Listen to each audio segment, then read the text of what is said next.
individual the face of Protestant Christianity, to Americans, and ultimately to the whole world. Newsweek magazine, putting him in the context of the entire history of Christianity, called him one of the most formidable figures in the 2,000-year story of Christian evangelism. For some evangelical Christians, though, the very fact that Graham is viewed as non-threatening and is accepted by a majority of Americans is itself a problem. In their view, as Graham's life journey took him from the sometimes unappealing world of Protestant fundamentalism, and later from what came to be called neo-evangelicalism, Wags might in turn describe this as fundamentalism light, he stopped being a bona fide evangelical altogether and crossed over into some sort of spiritual universalism. Evangelists, it has been understood from apostolic times, are not supposed to make peace with the world at all. Rather, they are to turn it upside down. Was Graham faithful throughout his life to this injunction? This is a topic that we will explore in greater detail in the following pages. But whether Graham watered down the fiery evangelical faith of his early years, or compromised with the spirit of the age, he has, simply put, been a colossus overshadowing our national life for more than half a century. He bestrode America at first like a train conductor, anxious to ensure that everyone was properly ticketed for the journey. Later, he became more the wise family uncle, counseling and consoling the nation in time of trouble.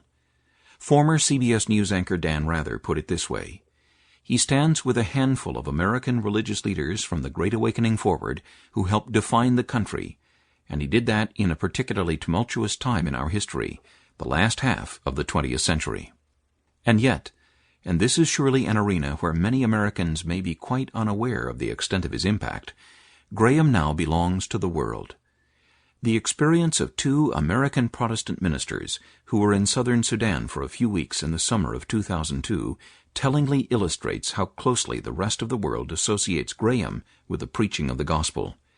They told me that a suspicious Sudanese official had approached them at an airport, demanding to know what they were in his country to do. "We're evangelists," one replied. "You mean like Billy Graham?" the official asked. For this Sudanese bureaucrat, a Muslim, as for thousands, perhaps millions of people in foreign lands, Graham is quite simply equated with Christianity and is regarded as the prototype evangelist.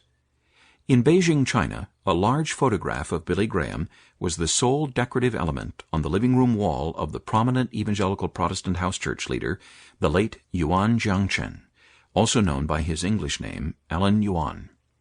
Yuan held unregistered and hence illegal weekly meetings of believers in his apartment, and was one of two Christian leaders from these house churches who met Graham when the evangelist visited China for the first time in 1988.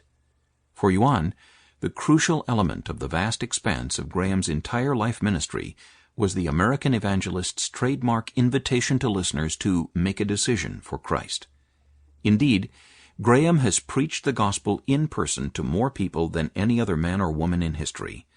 210 million people in 185 nations and territories around the globe by the end of his 61-year active career in 2005.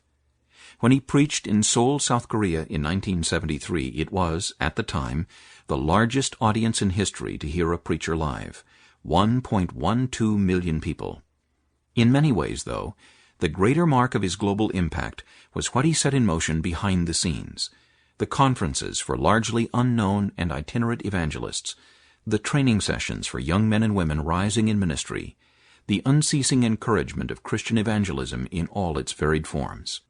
Even more significant still is that Graham's evangelical style of Protestantism has become the style of Protestantism for most of the entire world. In the late 1940s, it was generally only the fundamentalist church groups that laid any stress on conversion, much less being born again, as necessary to being a Protestant Christian. By the first years of the 21st century, however, the only Protestant groups who eschewed such emphasis, and even terminology, were mainline denominations whose leadership was pronouncedly liberal. When Graham first emerged on the American stage in the late 1940s, it was far from clear what direction global Protestantism was headed. The World Council of Churches, based in Geneva, was emerging as a force favoring a version of Reform Christianity that was, if not Christian syncretism, at least non-confrontational and conciliatory toward other faiths. Richard Ostling, who covered religion for the Associated